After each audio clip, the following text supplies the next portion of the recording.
Nathalie, aujourd'hui, je te propose d'aller voir le sujet du walking et qu'est-ce qu'il y a derrière ce terme walking.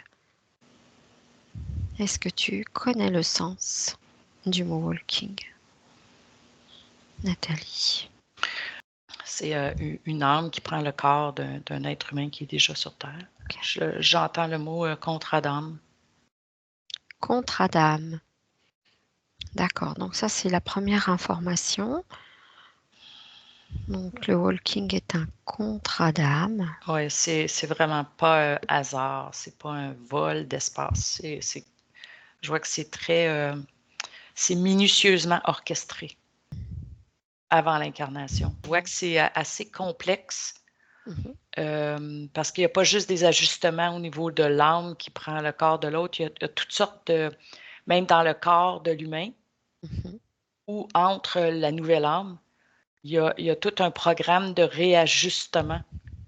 Parce que le corps humain veut pas prendre comme les énergies de l'âme qui était là à l'origine, l'âme originelle, si tu veux. Oui. Et tout le corps physique est en fonction de cette âme-là. Alors, il y a comme tout un système de résonance et d'information qui se passe entre l'âme originelle et le corps. Et le fait d'amener une autre âme, ça demande au corps physique même beaucoup, beaucoup de réadaptation. Parce que la nouvelle âme ne vibre pas du tout de la même façon, n'a pas les mêmes programmes, n'a pas les mêmes conceptions. Donc, comme les cellules, ce que je vois, c'est que les cellules du corps sont connectées avec l'âme. Donc, si l'âme change, veut pas, toutes les cellules du corps doivent reprendre la nouvelle information et se réadapter à cette nouvelle âme-là. Ça ne se fait pas tout de suite. Pour l'humain, c'est pas facile.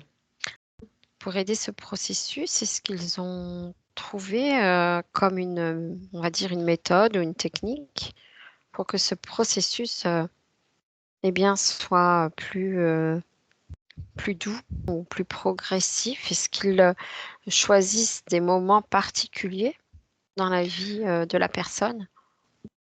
En fait, par rapport au moment, ça, c'est déterminé avant de venir que c'est à tel âge, dans telle circonstance. Il y a une circonstance très, très, très précise de la mort de l'âme originelle. On va dire, on va l'appeler comme ça, l'âme d'origine dans le corps physique. Il y a un moment où l'âme quitte le corps. Ça, c'est très, très, très déterminé. C'est immuable. C'est comme ça, c'est vraiment un point déterminé avant de descendre. Mais je vois que là, je vois le corps de l'humain, disons qu'il y a le remplacement d'âme. Et le corps humain est beaucoup, beaucoup accompagné parce que je vois plein comme c'est des énergies, je te dirais, mais qui travaillent sur, c'est comme si, disons, moi, je vois des corps, mais plutôt énergétiques, mais qui travaillent carrément sur le corps physique à temps plein, à réorganiser, à remanier les cellules, remanier les organes. Vraiment, ils travaillent très, très fort sur le corps humain. Il y a un accompagnement énergétique, beaucoup. En fait. Il y a comme une équipe dédiée à ça qui va accompagner l'humain le temps de la transition. Alors, on va aller, Nathalie, observer éventuellement si tu as l'information de comment ça se passe justement, mais avant cette incarnation, tu peux prendre un exemple qui t'est proposé maintenant. Alors, ça peut être un exemple, pourquoi pas, d'une personne connue ou inconnue, et dans quelles conditions, et surtout pourquoi, en fait, le walking, le but, etc. En fait, là, je les vois comme avant de descendre dans l'autre dimension. C'est symbolique, c'est sûr, mais je les vois assis à une table où est-ce qu'il y a ils parlent à l'âme qui va incarner ce corps physique-là pour la première partie de l'expérience. Je vois l'humain qui, lui, va partir et laisser sa place, qui est sur son côté de table, mais de l'autre côté, je vois toute une équipe, je te dirais, spirituellement assez haut, qui, eux, ont vraiment un plan. Parce que c'est comme s'ils ont un plan, mais c'est que la nouvelle âme qui va prendre la place porte ce plan plus élevé. C'est vraiment un but spirituellement beaucoup plus élevé. D'évolution. D'évolution. Où ils apportent quelque chose de très, très... La nouvelle âme apporte quelque chose d'extrêmement précis. Je vois que quelquefois, c'est dans l'action, mais souvent, c'est même pas dans l'action, c'est dans ce qu'elle va irradier. Oui, bien sûr. C'est comme si elle arrive avec... C'est une âme qui est comme encodée. avec plein, plein, plein, plein, plein. Ils ont mis plein de codes dans cette âme-là, puis c'est une âme très ancienne qui porte ces codes-là, qui, elle, est capable de le supporter, qui, elle, apporte tout ça, mais c'est comme trop pour le corps d'un bébé, ce qu'elle porte en termes de vibration et de fréquence. Donc, il laisse le processus se faire du corps pour que le corps ait la maturité. Et rendu à un certain point, là, c'est entendu que l'âme originelle quitte pour que la nouvelle entre, mais dans un corps plus de chances qu'il soit plus adulte pour qu'il soit capable de plus, il est plus mature pour être capable de prendre plus le changement drastique de fréquence. Et là, on va aller faire un petit zoom sur ce que tu viens de dire, c'est-à-dire que ce sont des fréquences qui sont très hautes, vibratoirement et très spéciales, en fait, et que l'enfant, le bébé à naître, lui, ne pourrait pas supporter. Alors, j'aimerais que tu ailles demander des informations à ces êtres venus se présenter, en leur demandant s'il y a d'autres motifs qui expliqueraient que cette âme ne pouvait pas arriver dès la naissance, en dehors du fait des fréquences. Est-ce qu'il y a un autre motif? Okay. La première information qui m'est venue, c'est que ça a toujours eu lieu. C'est loin d'être un phénomène nouveau. Ils disent que c'est souvent comme ça qu'ils sont arrivés les grands progrès sur Terre, avec ces êtres-là. Ils sont engrammés, ils ont des codes. Quelle est la difficulté pour eux, finalement, que ces êtres engrammés, encodés pour des missions, j'imagine, un peu spécifiques, arrivent dans l'être, mais de façon inattendue ou on va dire, comme programmés par ces êtres lumineux? Est-ce qu'il y a un autre motif, finalement, du fait qu'ils, comme s'ils le décalaient au moment de cette incarnation? Tu veux dire du fait qu'ils arrivent à l'âge adulte du corps humain? Oui, voilà. Est-ce qu'il y a un autre OK, une autre raison qui ferait une que autre raison? Ouais, voilà. c'est pour gagner du temps aussi. D'accord. Dans le sens que l'enfant veut pas, il y a tous ces stades pour grandir.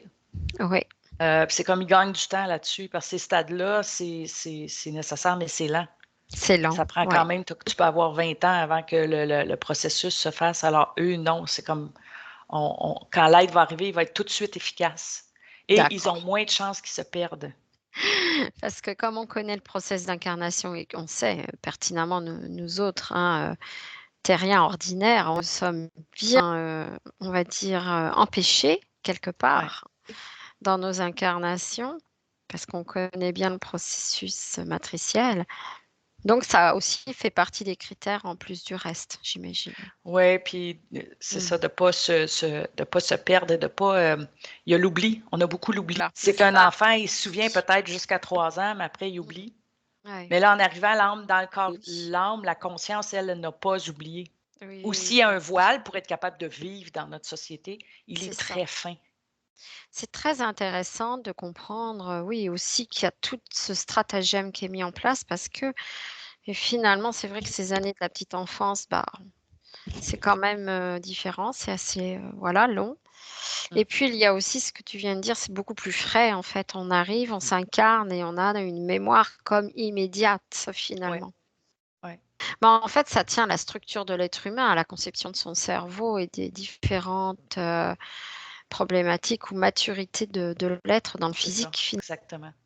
Oui, puis cette conscience-là qui voudrait travailler, elle a besoin de la maturité du cerveau, elle a besoin d'une certaine maturité émotive, un minimum de connaissance de soi pour être capable de faire ce qu'elle a à faire dans la matière, en fait. Ça fait quand même tout un process qui fait qu'effectivement, tout ça est calculé comme une horloge, en fait. Oui, absolument.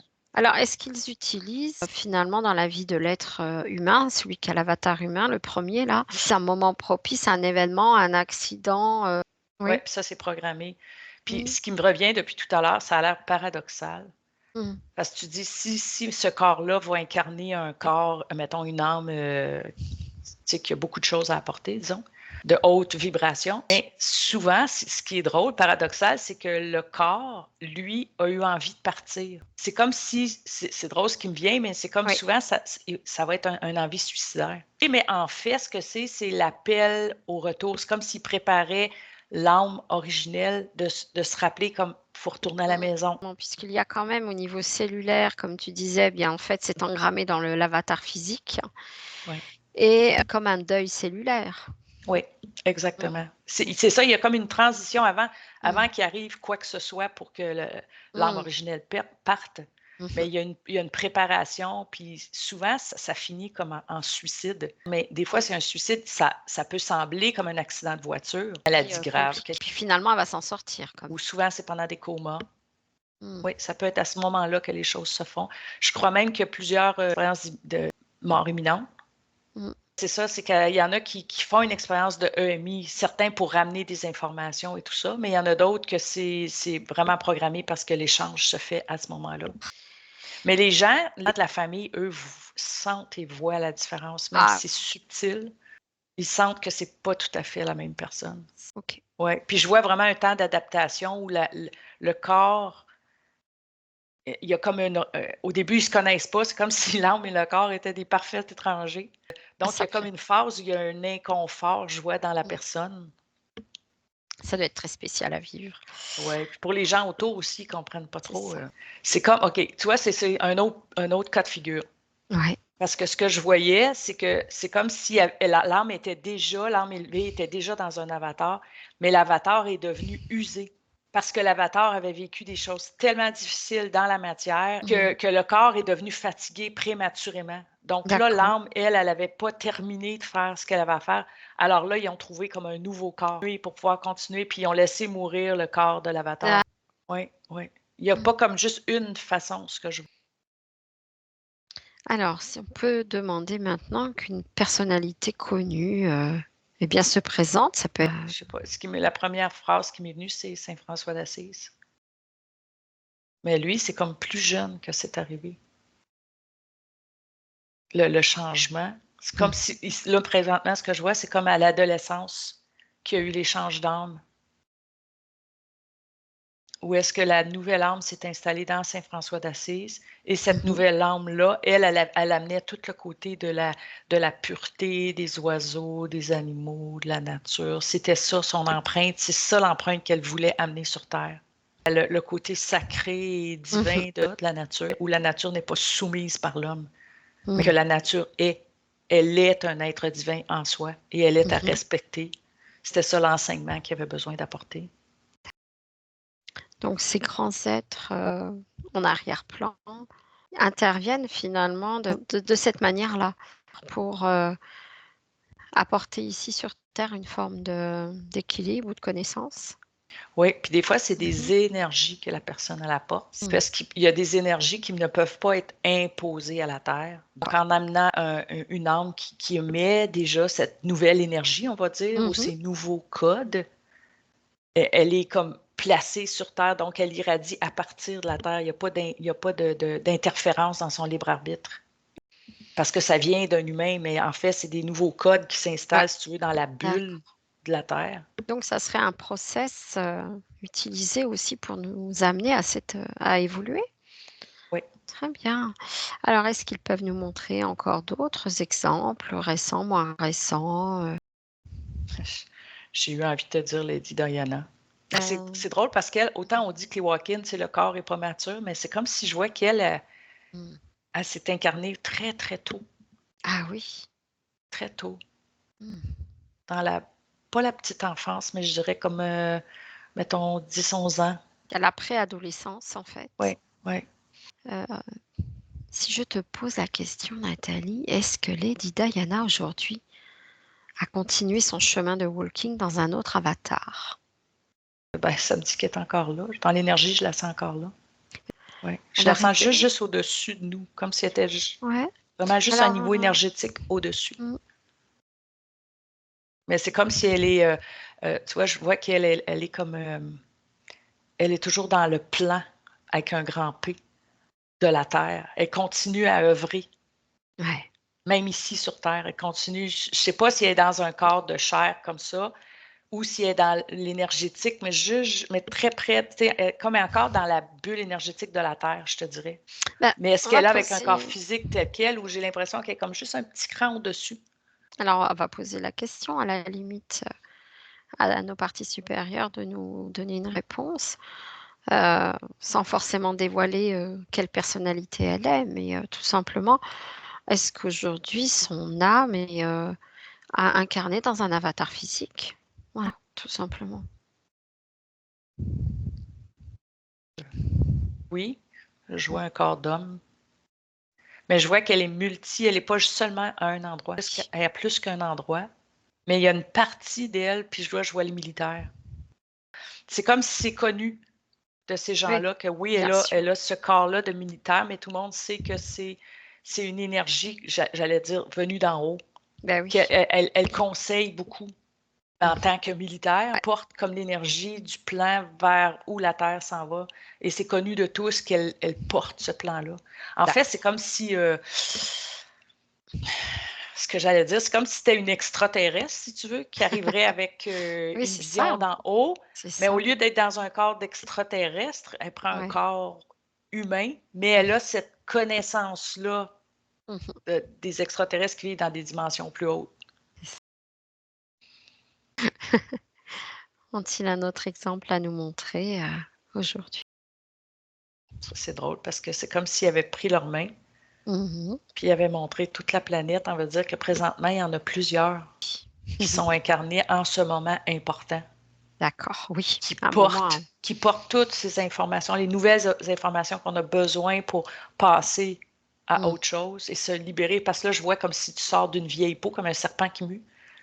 C'est comme si ces êtres-là ont comme l'encodage pour qu'on puisse sortir de notre vieille peau de serpent, renaître dans une nouvelle peau fraîche, là. Puis mmh. c'est comme ça, il y a des êtres comme ça, puis il y en a que c'est des enfants que je vois présentement, D'accord. qui ont ces vibrations-là très hautes, qui sont entrés en fait dans un corps, comment je dirais, des fois même ça peut être des parents très ordinaires, sans une fréquence Oui, incroyable, bien sûr. mais qui ont eu un bébé, bon, comme tout le monde en a, mais qu'ils ne sont même pas au courant, mais que vers 2, 3 ans, c'est une autre âme, Ah mais oui, très élevée, qui qui entre va dans leur venir, bébé. ouais, très bien. Oui, c'est ça. Puis tu vois, ce qui me revient en tête, il y a des histoires qu'on a entendues aux Indes, qu'un enfant à 6 ans se met à marcher des milliers de kilomètres pour aller à tel endroit dans le nord de l'Inde parce qu'il se sentait appelé. Tu sais, des trucs que l'enfant ne fait pas habituellement, là. Oui, c'est ça. Mais je vois, C'est tu vois, ça. ils en ont mis comme partout sur la planète parce que c'est eux, en fait, énergétiquement, qui tirent l'humanité hors de sa vieille peau de serpent. D'accord. Comme s'il y avait des cordes qui tiraient. Et il y en a de plus en plus, il y en a beaucoup et Ils m'ont mmh dit, il dit là, on parle de walk-in comme ça, mais il dit en mh, fait, mmh, vous êtes des walk-in. Dans le sens que, tu sais, il me parle de quand on entend travailleur de lumière ou ces choses-là. mmh. Même si on est né dans ce corps-là, on est un walk-in, dans le sens que il me montre un parallèle entre ça, c'est des Mmh. âmes très élevées qui s'incarnent dans un corps humain. Mais il dit qu'il y a beaucoup de gens sur la Terre qui sont nés dans leur corps humain, ils ont fait le processus d'enfance et tout, mais qui sont des walk-in dans le sens qu'ils viennent de dimensions beaucoup plus élevées et qui Mmh. portent une énergie et des codes beaucoup plus élevés que, Mmh. disons, la majorité. Ouais. Mais on est des milliers et des milliers Mmh. qui sont éveillés Oui. et qui sont connectés, qui se souviennent, qui sont connectés, qui sont beaucoup plus grands que juste la matière, qui sont des êtres divins. Mais souvent, c'est de très vieilles âmes ou c'est des âmes qui viennent de dimensions beaucoup plus hautes avec le but précis d'amener une certaine vibration sur Terre, Ça. l'ascension pour Mmh. l'évolution. Donc, dans ce sens-là, on est plusieurs. Finalement, oui, ce qu'ils veulent dire aussi, ce sont tous les êtres qui se reconnectent à cette partie supérieure, C'est ça. et qui, en se reconnectant, eh bien, retrouvent cette souveraineté vibratoire et qui ont cette autorité justement pour pouvoir faire descendre, Oui. ces énergies-là jusqu'ici. Donc Et ça, dans ce sens-là, il y mmh, a beaucoup de walk-in. Tous ceux oui, qui s'éveillent et qui se souviennent, parce que c'est comme des énergies qui sont ramenées d'ailleurs, de c'est ça. dimensions plus hautes. C'est comme s'il y a beaucoup, beaucoup de gens incarnés présentement qui sont éveillés, en fait, qui ramènent, disons, des énergies de cinquième, sixième, septième dimension, où ils vivent, une partie d'eux vivent, puis ils Oui, ramènent cette énergie-là ici qui sur Terre redescendent, pour pousser le collectif. oui. Ouais. Donc, il y a Ah, comme deux sens à walk-in, là. oui. Il y a Alors comme on les walk-in pourrait, peut-être plus Dolores Cannon, comme elle parlait dans le sens qu'on est, on est des êtres de haute dimension. incarnée et walker nous carrément une âme qui est un corps et un autre entre. Mais eux sont plus conscients. Ceux qui entrent dans le corps d'un autre avatar, c'est parce qu'ils ont vraiment une mission très, très précise, très consciente, tandis que les autres qui sont éveillés maintenant, on n'a pas autant cette souvenance-là. Oui, puis là, comme tu dis, ce sont des cas certainement avec des missions hyper précises qu'ils doivent mener. Oui. Très bien. Donc, j'imagine que dans nos politiques, il y en a aussi. Il y en a aussi. Comme on dit qu'on a des marionnettes, mais on n'a pas que des marionnettes. Alors, Nathalie, as-tu une petite conclusion pour ces walking? Ce qui me vient, c'est que nous, sur Terre, on ne voit pas ce qu'on porte dans notre énergie, dans nos fréquences, puis qu'on émet beaucoup plus que ce qu'on croit en termes de fréquences, en termes de champs informationnels. On a plein de choses comme engrammées dans nos cellules ou dans nos corps énergétiques qu'on émet à tout temps, 24 heures sur 24, mais on ne s'en rend pas compte. Ce code-là passe à un autre et passe à autre chose. Tu sais, ça va dans l'inconscient collectif, ça va d'une personne directement à l'autre. Ou, mettons, toi, tu émets une information sans même t'en rendre compte. Ton champ informationnel envoie une information à l'autre qui fait comme réveiller le champ informationnel de l'autre. Il y en a qui ont des énergies qui allument des étincelles dans l'informationnel des autres. Il y en a qui sont là pour carrément pousser le champ informationnel des autres, comme pour fracasser, être plus comme des béliers pour cogner le champ énergétique des autres. Il y en a d'autres ils ont une énergie qui guérit le champ des autres. Sans s'en rendre compte, ils donnent beaucoup de douceur, de fluidité aux autres qui touchent leur énergie, si tu veux. Mais c'est inconscient. Ouais, merveilleux. On y resterait bien dans ces belles énergies. Oui. Voilà, merci Nathalie, merci à toi.